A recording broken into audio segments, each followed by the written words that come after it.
my heart has always been about children and education and being voice for voices. And I've been on a long journey. We all have been on a long journey. My entire background has always been about the Democratic Party, no matter what, no matter the things, the situations, what we had to go through over the years. I never strayed from that, and I've never strayed from education, with the public and education. Now, I understand, our Democratic leadership has some issues that need to be dealt with in the past.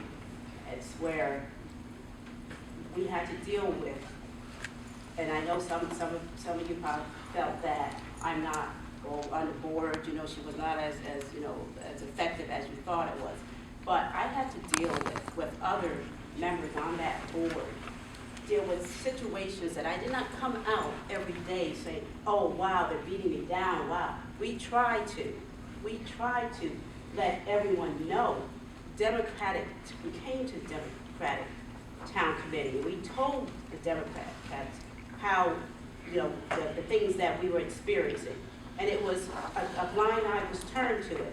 And we had to sit there and find the best way to try to survive on that board. For 4 years, I had to endure things that I don't think anyone in this room would sit there and say that they could go through. But you know what? My heart was with the children and with the people, and the people who didn't have a voice, who wanted to be heard and recognized on that board. And I went through that, and I was fine with that. And then, a few of us came out, and we tried to get that message out, but few people did not want to hear it. So then, as an incumbent, this is I've never heard of this unless someone here in this room can tell me, as an incumbent, to not, when you have two incumbents that's been on the Board of Education, and then this party that claims, this DTC committee party claims that, okay, we're all for inclusiveness, we're all for embracing people with differences, that one person could get out there and tell people that if you vote or put that person on the ballot, I'm not going to run. That should have been a no-brainer. You put that person, your two incumbents, on the ballot, and you let the public, the people, come out and decide if they want that person. We got close to almost, 90,000 people. And yes, we have a room of 55 people, but it's the people that decides that who they want and don't want at that ballot box. So when you deprive that person of that opportunity, then you're depriving the entire town of that. Now, I have had other people come up and approach me and ask me, why aren't you there? Why aren't you there? I really don't know what to say, because I say that I embrace the Democratic Party. I embrace the Democratic values, really. And I can't say why, because people have, and you have your right to vote the way you want to vote, but if we're going to move forward, we need to put aside this, because I saw this as opportunity where we can go in and try to rectify an injustice, especially this time of climate, to make sure that we can move on. But obviously, there might be some issues with that, and that's fine, because you can vote the way you want to vote. I'm not here to sit there and tell you not to vote the way you want to vote, but I'm here to tell you my position.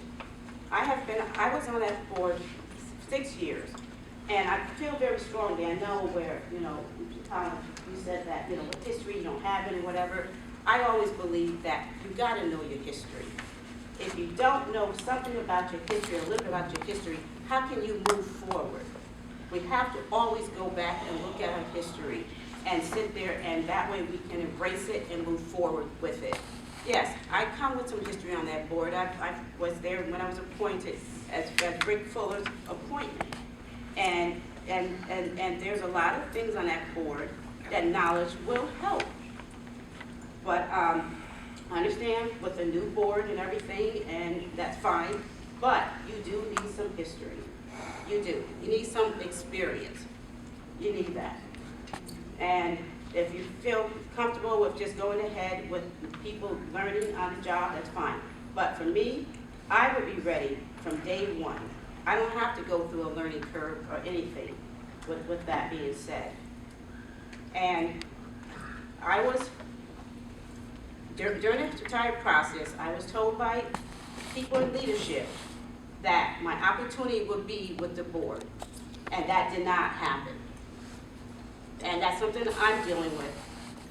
I was told that when your next time come up, or when something comes about, you will be dealing with the board. But every time it comes up, something comes out of it. And I'm going to be quite honest, I'm going to be me, because I expect children to be themselves. I don't expect kids to sit there and conform to doing what other people tell them to do. How can we be about education and we can't even embrace each other? Now, I feel very strongly that deep down in our hearts, if you can't find some kind of way of forgiveness or moving ahead with some things, then how can you be a role model for our children? I came out here because I still care about our children. I care about the people. I care about our community. And I put aside all the things that were done to myself and others, hoping that we could start a fresh start. And I know, like I said, you're going to vote where you want to vote, and that's fine. And we can move ahead with that. But I'm going to always be about children. I'm going to always be about the voice for the voiceless. And I'm going to continue. I'm not going to stop here. I'm going to keep going on and on and on to make sure, because I cannot let a group of people, the leadership, try to define and keep us in a box. I can't do it, and I won't do it. And that's my message that's going to go out to the community. I've been quiet for years, trying to, not, stir up anything. But maybe that was my mistake by keeping things in and being quiet. Well, hopefully we can move forward and embrace the differences and try to do what's best for our children. Thank you.